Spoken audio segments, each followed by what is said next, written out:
Bonjour à tous, bienvenue sur la page Ducat by Karen. Le sujet de ma vidéo aujourd'hui est comment bien acheter sa moto d'occasion et en particulier une Ducati. Les premiers points seront plutôt généraux et ensuite je rentrerai dans les détails de la marque Ducati. Bien sûr, je ne connais pas tout, donc n'hésitez pas à me faire partager vos expériences. L'entretien, je ne vais pas vous l'apprendre, c'est super important. Il vous faut une moto entretenue régulièrement et récemment. Il vous faut toutes les factures d'entretien. Si en plus vous pouvez avoir le carnet d'entretien à jour, c'est parfait.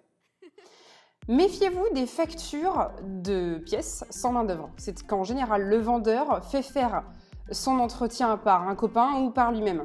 Alors, certains savent très bien le faire. Le problème, c'est que trop souvent, ils ne savent pas. Et là, on se retrouve avec des jeux aux soupapes mal effectués, des courroies mal tendues et même des pièces mal remontées. Aussi, parfois, le vendeur peut décider de vendre la moto sans le dernier entretien. Pourquoi pas? Par contre, il faut que le précédent entretien soit récent. Et il faut que vous puissiez négocier. Normal. Si en plus de ça, vous avez un professionnel en qui vous avez totalement confiance, autant aller faire le dernier entretien chez lui. En plus, il fera le tour de la moto pour voir si tout est OK. Voici une Monster 620 IE année 2002. Donc dans un premier temps, on va regarder l'aspect général de la moto, la peinture, déjà si elle est d'origine. On parle de l'habillage, mais on parle aussi du châssis. Donc on vérifie réservoir, capot de selle, seau de vent, garde-boue. Et on vérifie aussi cadre, jantes et bras oscillants. Vérifiez aussi l'emplacement des stickers, des emblèmes sur le réservoir par exemple, s'ils sont correctement placés. Si ça vous donne des informations si la moto a été repeinte et si elle a été faite par un professionnel qui connaît les couleurs Ducati et les emplacements des stickers. Bon là, la moto n'est pas parfaitement d'origine, on a un Terminioni, mais sinon, elle est d'origine. Voilà, on voit que la peinture est d'origine, les emblèmes sont d'origine. Pour voir s'il y a chute, on vérifie en regardant rétroviseur, les leviers, les embouts de guidon. Vous verrez tout de suite si vous avez des rayures à ces endroits. Ça peut être une petite chute, donc petite rayure. Vous descendez au niveau du pied de fourche, hyper important. Si vous allez ici, que vous avez des rayures, déjà ça peut être une chute un peu plus importante. Tout dépend de l'importance des rayures, bien sûr. À vous de juger. On regarde pédale de frein, cale-pied. Idem pour l'autre côté, bien sûr. Et on fait aussi le dessous de l'échappement, puisque c'est souvent à cet endroit qu'on a des rayures et qu'on ne le voit pas. Et c'est souvent cette pièce-là qu'on ne change pas parce qu'elle est trop chère.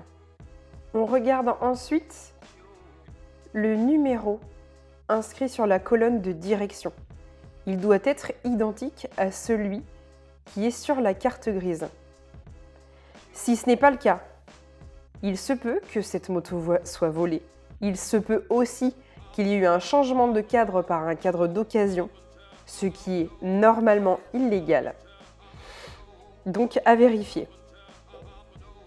Le cadre. Il faut regarder chaque soudure du cadre. Il ne faut pas que les soudures soient craquelées.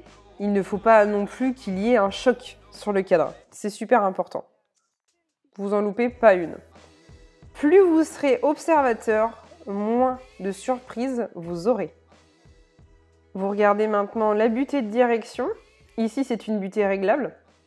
Et vous voyez bien sur la colonne la butée de direction qui est nickel ici. Il peut parfois y avoir un petit choc. Ce qui est important, c'est que la butée de direction n'ait pas bougé. Et aussi, dernier point, regardez les fixations moteur au niveau du cadre. Vous regardez par ici. Voilà. Cet endroit au niveau du carter peut être fissuré. Ça veut dire qu'il y a eu chute et que le cadre est tordu de toute façon. Bon, je ne peux pas vous montrer l'arrière, mais vous saurez le faire mieux que moi.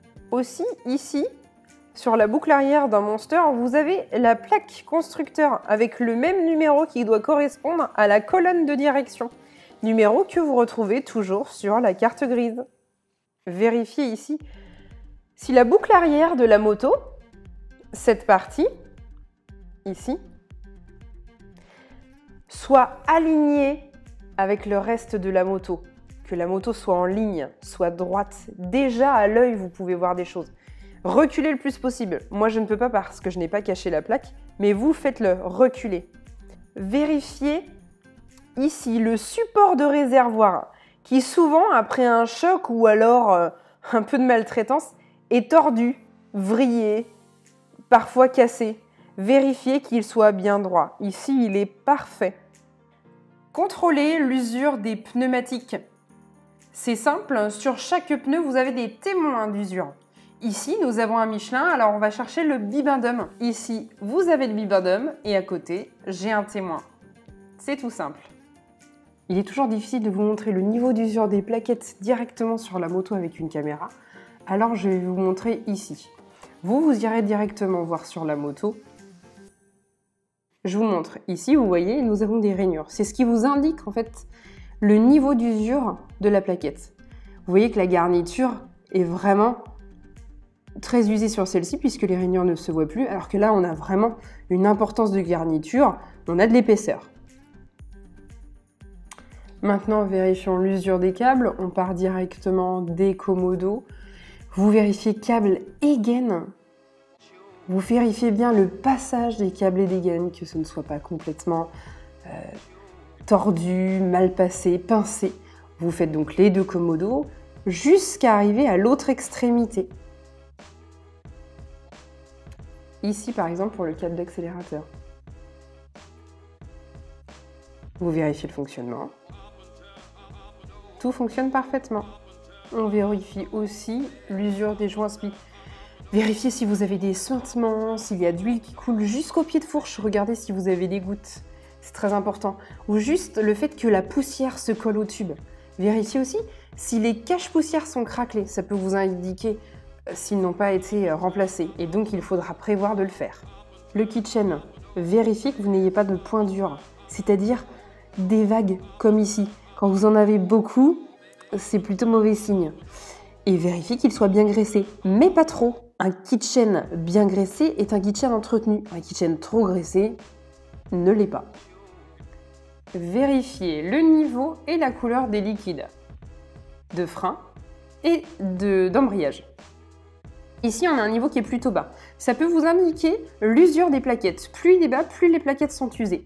Regardez la couleur. S'il est très clair, voire complètement transparent, c'est qu'il est neuf. S'il est jaune comme ici, c'est qu'il est un peu usé, mais pas trop. S'il est noir, c'est qu'il est à remplacer, c'est qu'il a certainement plus de 2 ans. Soulevez le réservoir, n'hésitez pas. C'est vous qui allez acheter la moto. Regardez si sous le réservoir c'est propre. Parce que souvent, on ne pense pas à les nettoyer. Et c'est un endroit où la moisissure se concentre. Quand on stocke la moto dans un endroit humide, on met le contact. On vérifie que tous les voyants s'allument, que les aiguilles tournent. C'est très important.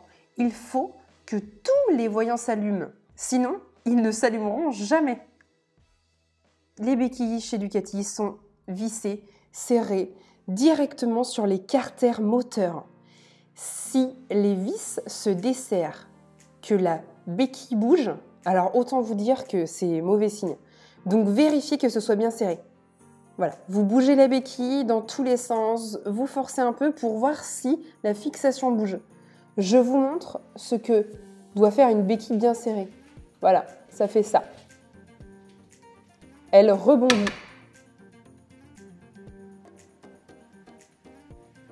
Vérifiez le niveau d'huile par le hublot. Parfois, vous pouvez trouver l'huile un peu blanche, comme s'il y avait un autre liquide mélangé. C'est la condensation, c'est un peu d'eau. Ça arrive surtout quand les motos ne font pas de longs trajets et roulent peu. Pas d'inquiétude, c'est normal chez Ducati. Vérifiez si le moteur n'a pas de suintement d'huile. C'est important, vérifiez au niveau des échappements, au niveau des trappes de culasse, cylindres, culasse aussi, vérifiez partout. Ici, vous voyez, il manque un peu de peinture sur le moteur. Bon, je vais pas vous l'apprendre, c'est la maladie des Ducati. La peinture moteur, elle est un peu pourrie. Ou alors, vous roulez pas sous la pluie, vous essuyez votre moteur après chaque lavage. Enfin, une contrainte, quoi. Beaucoup de Ducati en embrayage à sec. Quand vous allez voir une Ducati d'occasion, il faut faire attention à ce bruit. Il ne faut pas que l'embrayage fasse un bruit pas possible. Non. Idem pour un embrayage bain d'huile. Un embrayage bain d'huile est un embrayage silencieux et sans entretien. S'il fait du bruit, c'est que son état est dégradé. Lorsque vous démarrez le véhicule, il ne faut pas qu'il fasse d'à-coups. Il ne faut pas que l'embrayage donne des à-coups. Et lorsque vous souhaitez partir lors de l'essai, il ne faut pas que l'embrayage patine. Maintenant, je vais vous montrer le bruit d'un embrayage à sec, ce sera plus facile à comprendre.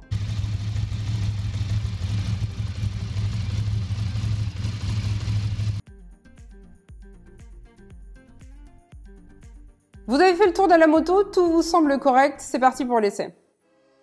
Déjà, partez, essayez la moto normalement, passez les vitesses, rétrogradez-les, sentez si l'utilisation est normale, si vous ne forcez pas, si il n'y a pas d'à-coups.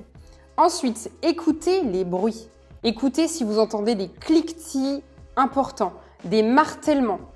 Là, c'est plutôt mauvais signe. Ou un bruit d'embrayage excessif.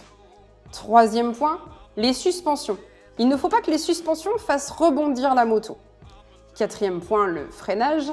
Le freinage avant-arrière. Il faut que le freinage soit puissant, efficace. Il ne doit pas faire vibrer la moto et il doit être dosable.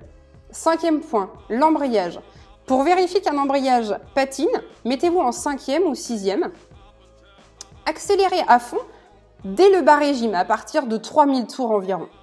Si le régime moteur augmente, mais pas la vitesse, c'est que l'embrayage patine. Un dernier conseil, vous avez acheté la moto, alors allez voir un professionnel de confiance. Il fera le tour de la moto et verra s'il y a un problème. Cela vous permettra de recontacter rapidement le vendeur après l'achat, d'entamer une négociation éventuelle ou alors une reprise de la moto si nécessaire.